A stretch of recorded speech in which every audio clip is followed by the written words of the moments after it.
हरे कृष्णा। आप सभी का दिन शुभ और मंगलमय हो। आज आप सब बृहस्पतिवार के दिन बृहस्पति देव की व्रत कथा सुनेंगे।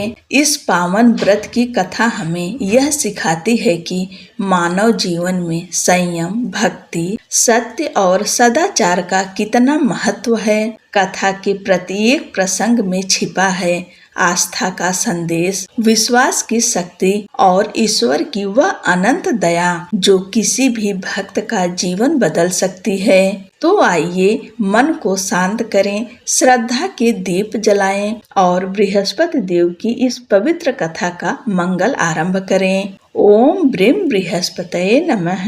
कथा के अनुसार प्राचीन काल की बात है। किसी राज्य में एक बड़ा प्रतापी और दानी राजा राज करता था। वह हर गुरुवार को व्रत रखकर दीन दुखियों की मदद करके पुण्य प्राप्त करता था। परंतु ये बात उसकी रानी को अच्छी नहीं लगती थी। वह न तो व्रत करती थी और न ही दान पुण्य में विश्वास रखती थी। इतना ही नहीं, वह राजा को भी ऐसा करने से मना करती थी। एक समय की बात है, राजा शिकार खेलने के लिए वन गए। घर पर रानी और दासी थी। उसी समय गुरु बृहस्पति देव साधु का रूप धारण कर राजा के दरवाजे पर भिक्षा मांगने आए। साधु ने जब रानी से भिक्षा मांगी तो वह कहने लगी, हे साधु महाराज, मैं इस दान पुण्य से तंग आ गई हूँ। आप कोई ऐसा उपाय बताएं जिससे कि सारा धन नष्ट हो जाए और मैं आराम से रह सकूं। इतना सुनकर बृहस्पति देव ने कहा, हे देवी, तुम बड़ी विचित्र हो। संतान और धन से कोई दुखी होता है क्या? अगर अधिक धन है तो इसे शुभ कार्यों में लगाओ। कुंवारी कन्याओं का विवाह कराओ। विद्यालय और बाग बगीचे का निर्माण कराओ, जिससे तुम्हारे दोनों लोग सुधरें। परंतु साधु की इन बातों से रानी को खुशी नहीं हुई। उसने कहा कि मुझे ऐसे धन की आवश्यकता नहीं है जिसे मैं दान दूं और जिसे संभालने में मेरा सारा समय नष्ट हो जाए। तब साधु ने कहा, अगर तुम्हारी ऐसी इच्छा है तो मैं जैसा तुम्हें बताता हूँ तुम वैसा ही करना। गुरुवार के दिन तुम घर को गोबर से लीपना, अपने बालों को पीली मिट्टी से धोना, राजा से हजामत बनाने को कहना, भोजन में मांस मदिरा का प्रयोग करना, कपड़े धोबी के यहाँ धुलने देना। इस प्रकार 7 बृहस्पतिवार करने से तुम्हारा समस्त धन नष्ट हो जाएगा। इतना कहकर साधु के रूप में बृहस्पति देव अंतर्ध्यान हो गए। साधु के अनुसार कई बातों को पूरा करते हुए रानी को केवल 3 बृहस्पतिवार ही बीते थे कि उसकी समस्त धन संपत्ति नष्ट हो गई। भोजन के लिए राजा का परिवार तरसने लगा। एक दिन राजा ने रानी से बोला कि हे रानी, तुम यहीं रहो, मैं दूसरे देश को जाता हूँ, क्योंकि यहाँ पर सभी लोग मुझे जानते हैं, इसलिए मैं छोटा कार्य नहीं कर सकता। ऐसा कहकर राजा दूसरे देश चला गया। वहाँ वह जंगल से लकड़ी काट कर लाता और शहर में बेचता। इस तरह वह अपना जीवन व्यतीत करने लगा। इधर राजा के परदेश जाते ही रानी और दासी दुखी रहने लगीं। एक बार रानी और दासी को 7 दिन तक बिना भोजन के रहना पड़ा। तो रानी ने अपनी दासी से कहा, हे दासी, पास ही के नगर में मेरी बहन रहती है। वह बड़ी धनवान है। तू उसके पास जा और कुछ ले आ, ताकि थोड़ी बहुत गुजर बसर हो जाए। दासी रानी की बहन के पास गई।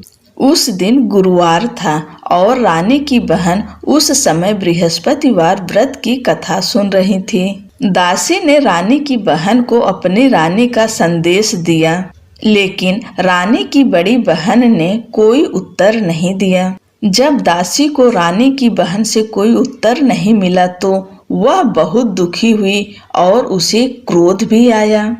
दासी ने वापस आकर रानी को सारी बात बता दी। ये सुनकर रानी ने अपने भाग्य को कोसा उधर रानी की बहन ने सोचा कि मेरी बहन की दासी आई थी, परंतु मैं उससे नहीं बोली, इससे वह बहुत दुखी हुई होगी। कथा सुनकर और पूजा समाप्त करके वह अपनी बहन के घर आई और कहने लगी, हे बहन, मैं बृहस्पतिवार का व्रत कर रही थी, तुम्हारी दासी मेरे घर आई थी, परंतु जब तक कथा होती है तब तक न उठते हैं और ना ही बोलते हैं, इसलिए मैं नहीं बोली। बताओ दासी क्यों आई थी? रानी बोली, बहन तुमसे क्या छिपाऊं, हमारे घर में खाने तक को अनाज नहीं है। ऐसा कहते कहते रानी की आंखें भर आई। उसने दासी समेत पिछले 7 दिनों से भूखे रहने की पूरी बात अपनी बहन को बता दी। रानी की बहन बोली, देखो बहन, भगवान बृहस्पति देव सबकी मनोकामनाओं को पूर्ण करते हैं। देखो शायद तुम्हारे घर में अनाज रखा हो। पहले तो रानी को विश्वास नहीं हुआ, पर बहन के आग्रह करने पर उसने दासी को अंदर भेजा तो उसे सचमुच अनाज से भरा एक घड़ा मिल गया। ये देखकर दासी को बड़ी हैरानी हुई। दासी रानी से कहने लगी, हे रानी, जब हमको भोजन नहीं मिलता तो हम व्रत ही करते हैं, इसलिए क्यों न इनसे व्रत और कथा की विधि पूछ ली जाए ताकि हम भी व्रत कर सकें। तब रानी ने अपनी बहन से बृहस्पतिवार व्रत के बारे में पूछा। उसकी बहन ने बताया, बृहस्पतिवार के व्रत में चने की दाल और मुनक्का केले की जड़ में अर्पित करें तथा दीपक जलाएं, व्रत कथा सुने और पीला भोजन ही करें। इससे बृहस्पति देव और भगवान विष्णु प्रसन्न होते हैं। व्रत और पूजा की विधि बताकर रानी की बहन अपने घर लौट गई। 7 दिन बाद जब गुरुवार आया तो रानी और दासी ने व्रत रखा। वह घुड़साल में जाकर चना और गुड़ लेकर आई। फिर उससे केले की जड़ तथा विष्णु भगवान की पूजा की। अब पीला भोजन की चिंता को लेकर दोनों बहुत दुखी हुई। चूंकि उन्होंने व्रत रखा था, इसलिए बृहस्पति देव उनसे प्रसन्न थे। वह एक साधारण व्यक्ति का रूप धारण कर 2 थालों में पीला भोजन दासी को दे गए। भोजन को पाकर दासी प्रसन्न हुई और फिर रानी के साथ मिलकर भोजन ग्रहण किया। उसके बाद वे सभी गुरुवार को व्रत और पूजन करने लगी। बृहस्पति भगवान की कृपा से उनके पास फिर से धन संपत्ति आ गई, परंतु रानी फिर से पहले की तरह आलस्य करने लगी। तब दासी बोली, देखो रानी, तुम पहले भी इस प्रकार आलस्य करती थी, तुम्हें धन रखने में कष्ट होता था, इस कारण सभी धन नष्ट हो गया, और अब जब भगवान बृहस्पति की कृपा से धन मिला है तो तुम्हें फिर से आलस्य होता है। रानी को समझाते हुए दासी कहती है कि बड़ी मुसीबतों के बाद हमने यह धन पाया है, इसलिए हमें दान पुण्य करना चाहिए, भूखे मनुष्यों को भोजन कराना चाहिए और धन को शुभ कार्यों में खर्च करना चाहिए, जिससे तुम्हारे कुल का यश बढ़ेगा, स्वर्ग की प्राप्ति होगी और पितृ प्रसन्न होंगे। दासी की बात मानकर रानी अपना धन शुभ कार्यों में खर्च करने लगी, जिससे पूरे नगर में उसका यश फैलने लगा। उधर एक दिन राजा दुखी होकर जंगल में एक पेड़ के नीचे आसन जमाकर बैठ गया।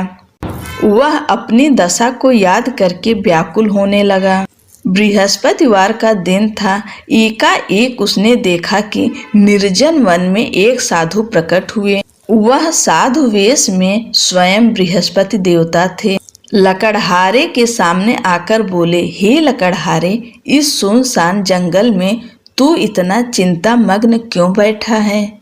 लकड़हारे ने दोनों हाथ जोड़कर प्रणाम किया और उत्तर दिया, हे महात्मा जी, आप सब कुछ जानते हो, मैं क्या कहूँ। यह कहकर रोने लगा और साधु को अपनी आत्मकथा सुनाई। महात्मा जी ने कहा, तुम्हारी स्त्री ने बृहस्पति के दिन बृहस्पति भगवान का निरादर किया है, जिसके कारण रुष्ट होकर उन्होंने तुम्हारी यह दशा कर दी है। अब तुम चिंता को दूर करके मेरे कहने पर चलो तो तुम्हारे सब कष्ट दूर हो जाएंगे और भगवान पहले से भी अधिक संपत्ति देंगे। तुम बृहस्पति के दिन कथा किया करो।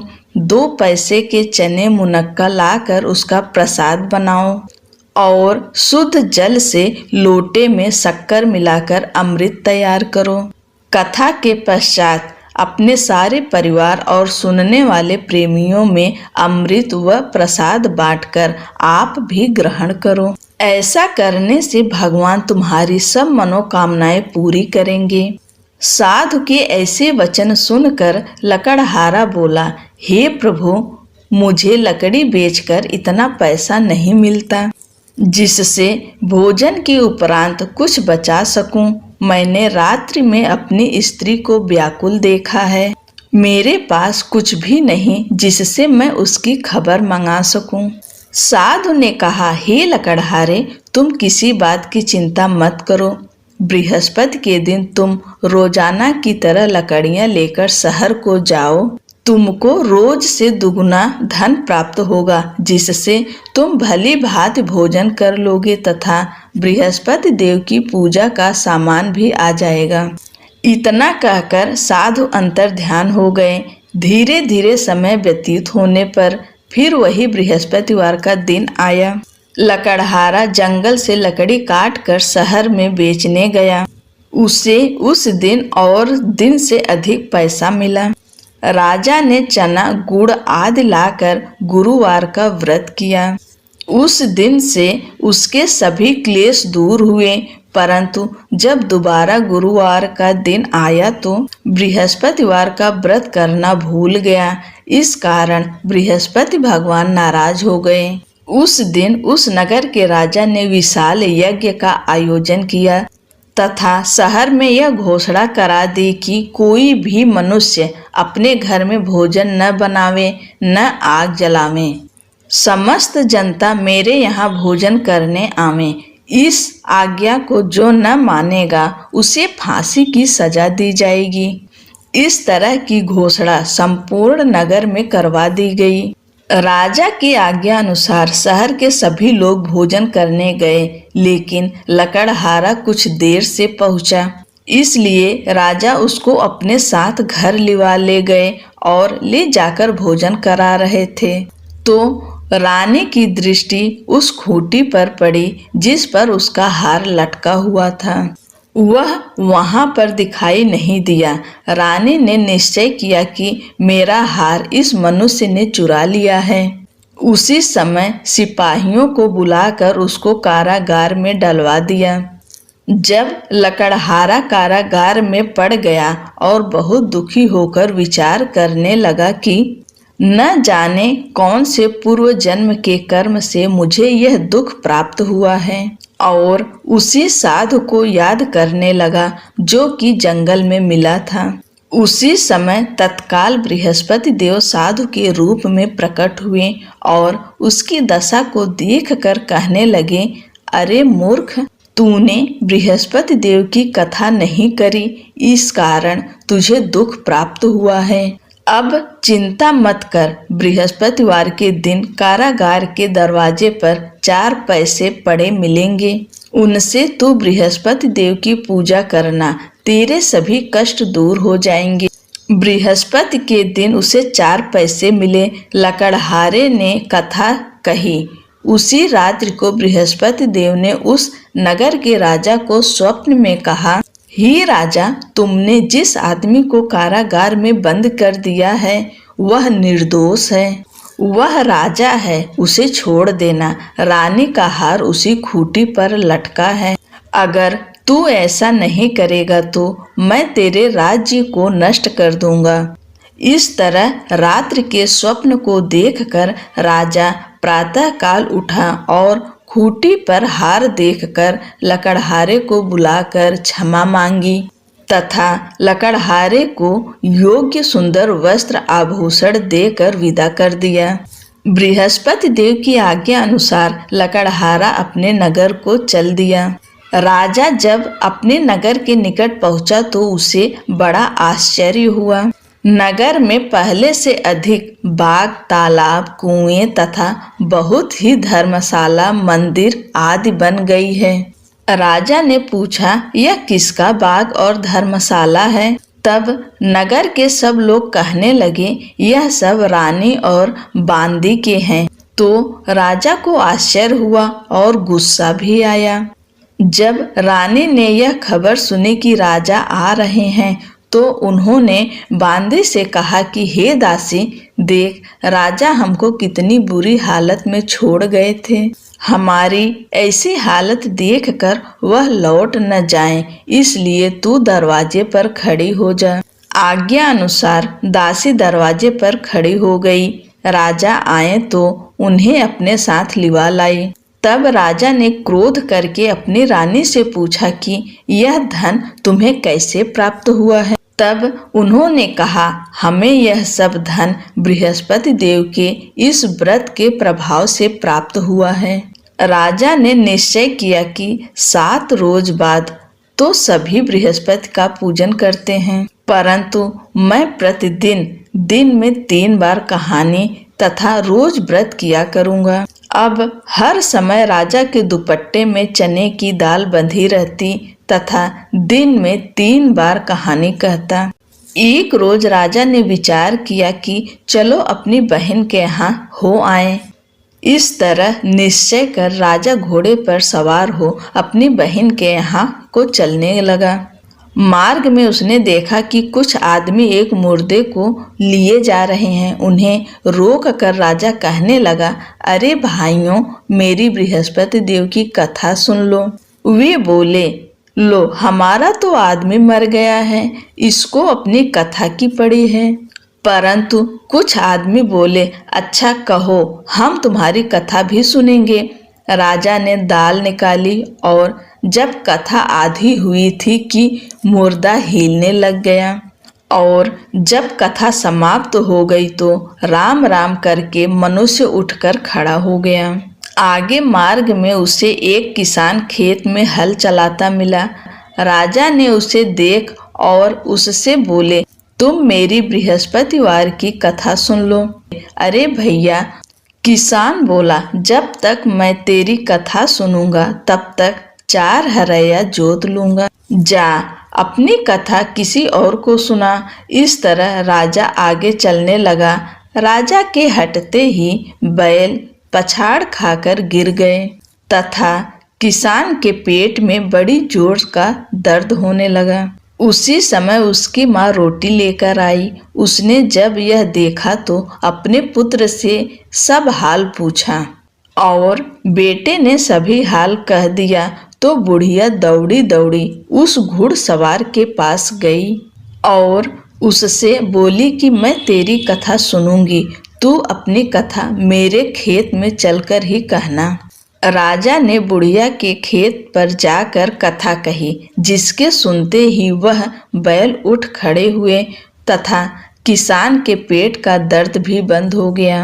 राजा अपनी बहन के घर पहुंचा। बहन ने भाई की खूब मेहमानी की। दूसरे रोज प्रातः काल राजा जगा तो वह देखने लगा कि सब लोग भोजन कर रहे हैं। राजा ने अपनी बहन से कहा, ऐसा कोई मनुष्य है जिसने भोजन नहीं किया हो, मेरी बृहस्पतिवार की कथा सुन ले। बहन बोली, हे भैया, यह देश ऐसा ही है कि पहले यहाँ लोग भोजन करते हैं, बाद में अन्य काम करते हैं। अगर कोई पड़ोस में हो तो देखाऊं? वह ऐसा कहकर देखने चली गई, परंतु उसे कोई ऐसा व्यक्ति नहीं मिला जिसने भोजन न किया हो। अतः वह एक कुम्हार के घर गई जिसका लड़का बीमार था। उसे मालूम हुआ कि उनके यहाँ 3 रोज से किसी ने भोजन नहीं किया है। रानी ने अपने भाई की कथा सुनने के लिए कुम्हार से कहा तो वह तैयार हो गया। राजा ने जाकर बृहस्पतिवार की कथा कही, जिसको सुनकर उसका लड़का ठीक हो गया। अब तो राजा की प्रशंसा होने लगी। एक रोज राजा ने अपनी बहन से कहा कि हे बहन, हम अपने घर को जाएंगे, तुम भी तैयार हो जाओ। राजा की बहन ने अपनी सास से कहा। सास ने कहा, हाँ चली जा, परंतु अपने लड़कों को मत ले जाना, क्योंकि तेरे भाई के कोई औलाद नहीं है। बहन ने अपने भैया से कहा, हे भैया, मैं तो चलूंगी, पर कोई बालक नहीं जाएगा। राजा ने बोला, जब कोई बालक नहीं चलेगा तब तुम ही क्या करोगी। बड़े दुखी मन से राजा अपने नगर को लौट आया। राजा ने अपनी रानी से कहा, हम निर्वंशी हैं, हमारा मुंह देखने का धर्म नहीं है और कुछ भोजन आदि नहीं किया। रानी बोली, हे प्रभु, बृहस्पति देव ने हमें सब कुछ दिया है, वह हमें औलाद अवश्य देंगे। उसी रात को बृहस्पति देव ने राजा से स्वप्न में कहा, हे राजा उठ, सभी सोच त्याग दे, तेरी रानी गर्भ से है। राजा की यह बात सुनकर बड़ी खुशी हुई। 9वें महीने में उसके गर्भ से एक सुंदर पुत्र पैदा हुआ। तब राजा बोला, हे रानी, स्त्री बिना भोजन के रह सकती है, पर बिना कहे नहीं रह सकती। जब मेरी बहन आवे तुम उससे कुछ कहना मत। रानी ने सुनकर हाँ कर दिया। जब राजा की बहन ने यह शुभ समाचार सुना तो वह बड़ी खुश हुई तथा बधाई लेकर अपने भाई के यहाँ आई। तब रानी ने कहा, घोड़ा चढ़कर तो नहीं आई, गधा चढ़ी आई। राजा की बहन बोली, भाभी, मैं इस प्रकार न कहती तो तुम्हें औलाद कैसे मिलती। बृहस्पति देव ऐसे ही हैं, जैसी जिसके मन में कामनाएं हैं सभी को पूर्ण करते हैं। जो सद्भावना पूर्वक बृहस्पतिवार का व्रत करता है एवं कथा पढ़ता या सुनता है, दूसरों को सुनाता है, बृहस्पति देव उसकी सभी मनोकामनाएं पूर्ण करते हैं। भगवान बृहस्पति देव उसकी सदैव रक्षा करते हैं। संसार में जो मनुष्य सद्भावना से भगवान जी का पूजन व्रत सच्चे हृदय से करते हैं तो उनकी सभी मनोकामनाएं पूर्ण करते हैं। जैसी सच्ची भावना से रानी और राजा ने उनकी कथा का गुणगान किया तो उनकी सभी इच्छाएं बृहस्पति देव जी ने पूर्ण की थी। इसलिए पूर्ण कथा सुनने के बाद प्रसाद लेकर जाना चाहिए। हृदय से उसका मनन करते हुए जयकारा बोलना चाहिए। बोलो बृहस्पति देव भगवान की जय, भगवान विष्णु माँ लक्ष्मी की जय। जय श्री कृष्ण। राधे राधे।